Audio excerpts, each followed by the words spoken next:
Hello, everybody. Raven Knight here, and welcome back to our Bible study series going over the Sermon on the Mount. Very excited to get back to it today. Bear with me. I'm struggling through some kind of head cold, so my throat sounds a little weird.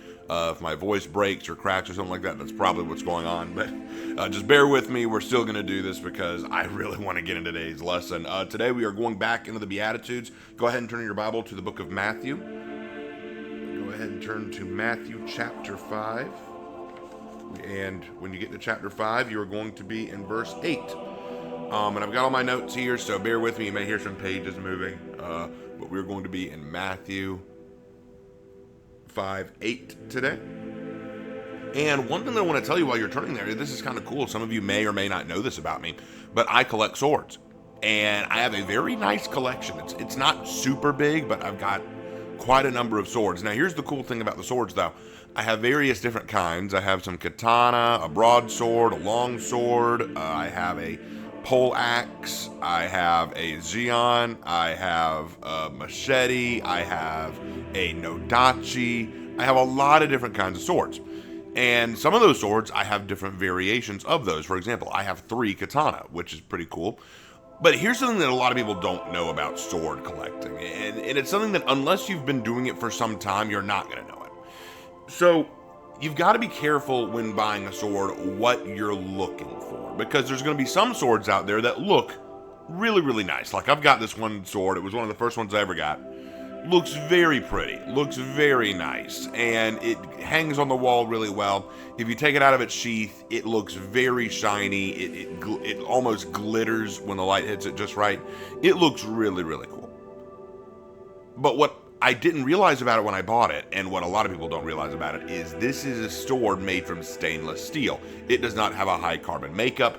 And what I learned quickly is this sword, if it were put to the test, like if I were to actually take this and use it in a battle, it wouldn't last long, you know? And the reason why is because it is not made of pure carbon. It's not something that is filled with the right carbon density to make it last. Compare that to another one of my katana swords, which is high carbon makeup. It is battle ready. It is made with battle in mind, and it was actually more expensive than the very nice, fancy looking one. See, therein lies the difference. One is pure carbon, the other's not.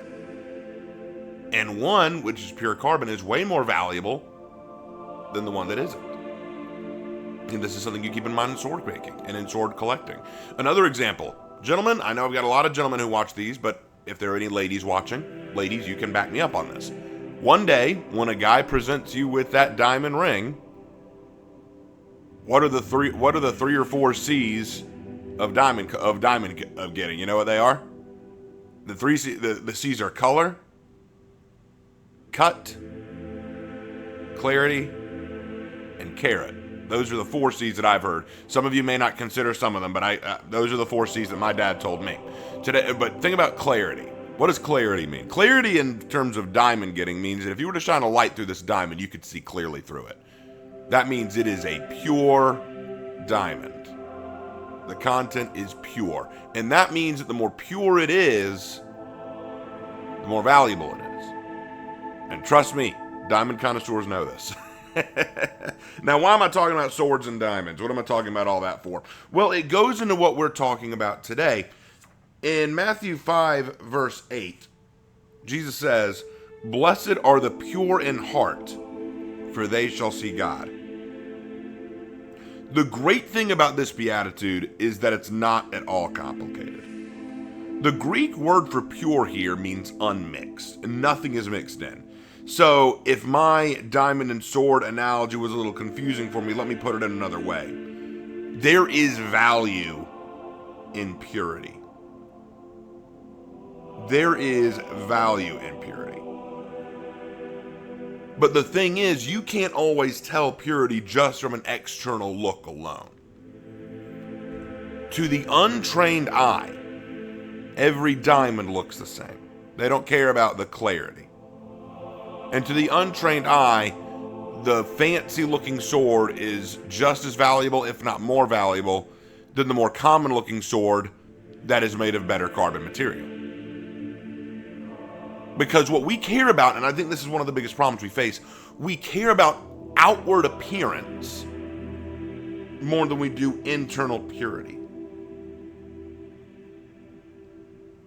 You care about how you look on social media, or how you look to your boss, or how you look to your friends or supposed friends.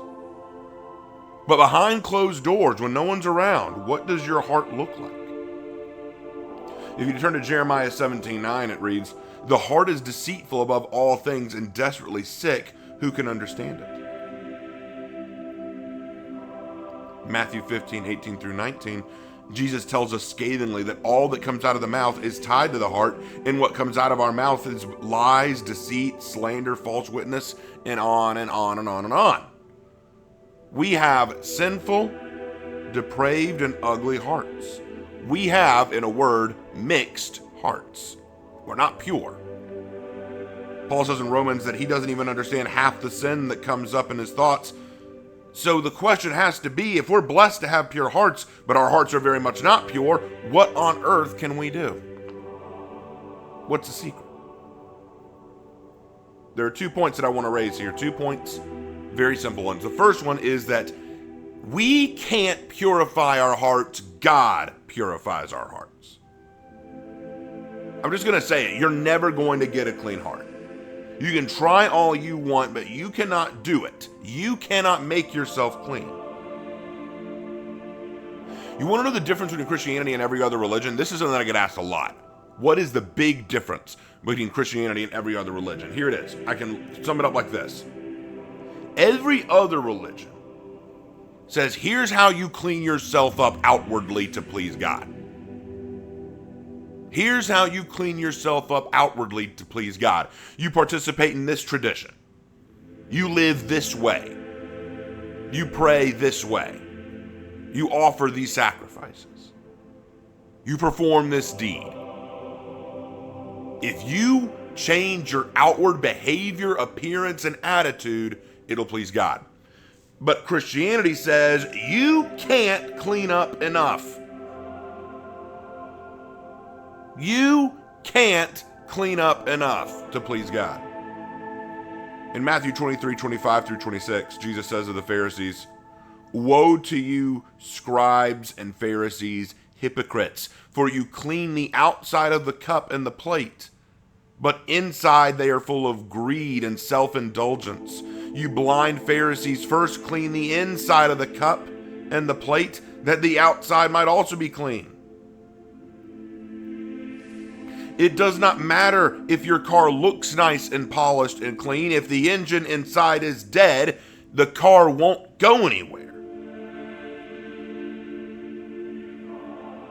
So we need, to use that analogy, someone to replace the engine.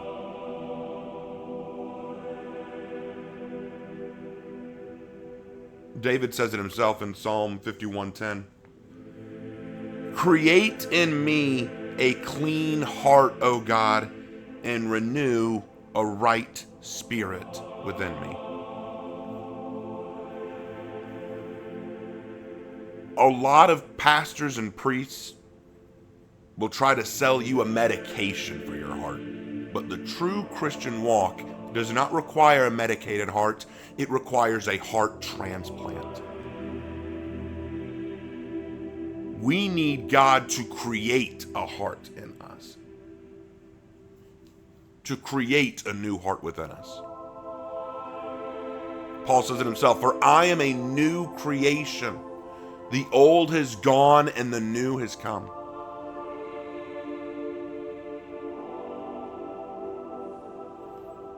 We need a new heart from God.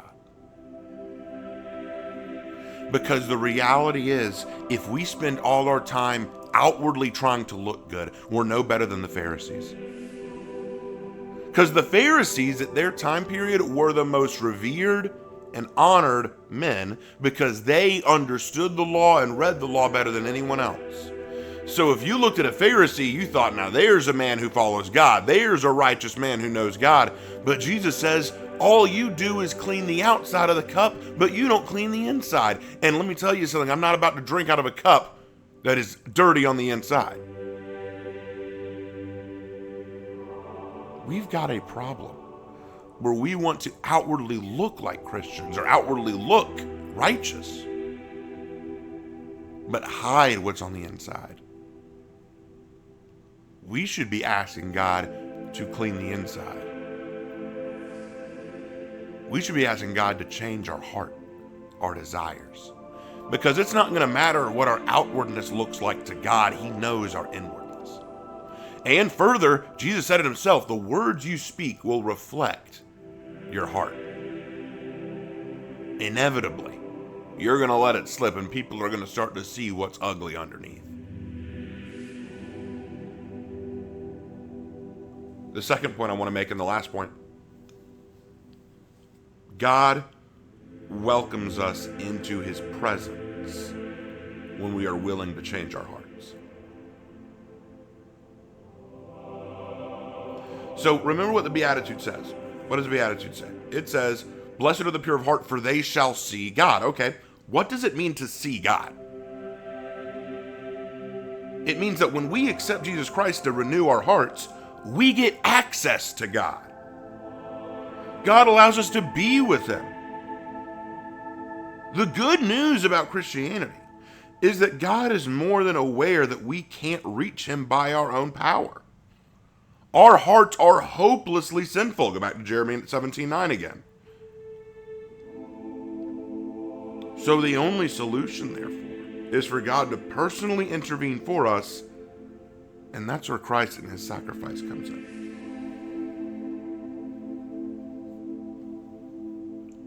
God welcomes us into his presence. There was a time that God walked beside his children. You know, the cool thing is, if you read the story of Adam and Eve, God walked with them in the garden. It wasn't until sin entered their hearts that there was that separation. But if we purify our hearts through Jesus, through God, you ask him to replace that engine, man, God could walk beside us again. Before we wrap up today, there's something I kind of want to point out to you guys, and you may not have realized it. It's kind of cool. But if you go through all the Beatitudes we've looked at, you notice how they all fall into each other? Have you noticed that yet? Just follow along with me real quick. I want to point this out to you. The first Beatitude, blessed are the poor of spirit. So we recognize that we are poor of spirit. We called it spiritually bankrupt. We have nothing spiritually. Blessed are the poor of spirit because they recognize I have nothing to offer. I have absolutely nothing. Then, second, blessed are the mournful. Blessed are those who mourn. Why? Because when we realize that we're poor of spirit, we mourn the truth of our sinful life. We realize that the reason we have nothing is because of our sin and our separation from God, so we mourn about it. We recognize it. We realize it, and we feel horrible about it. Then, third, it says, blessed are the meek. So when you realize how little you have, when you realize that it is bad where you're at, you approach God in meekness. Not weakness, meekness, which is supplication, saying, I can't do it alone, God. I can't do this. I need you, God. I need you to take the helm. After that, the fourth one, blessed are those who hunger and thirst for righteousness. When you approach God in supplication, when you come to God and acknowledge your need for him, you will gain a hunger and thirst for Christ. You will desire more of him. You will desire the righteousness that is Christ. And notice that fulfillment of the first one. We started out poor of spirit, empty, spiritually bankrupt. Now we're being filled by God.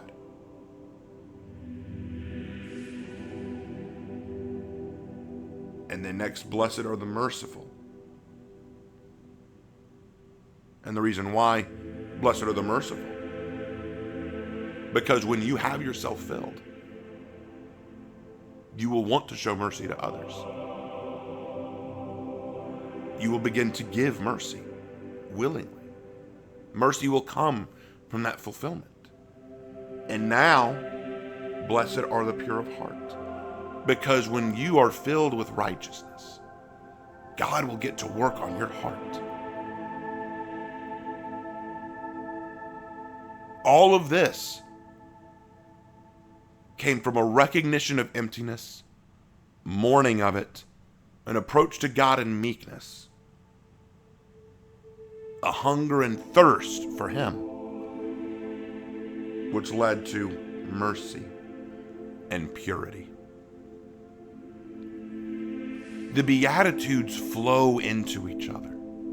The Beatitudes all connect to one another. And understanding each one individually and how they represent the walk of a Christian. That's what I'm trying to get across with this short Beatitude series.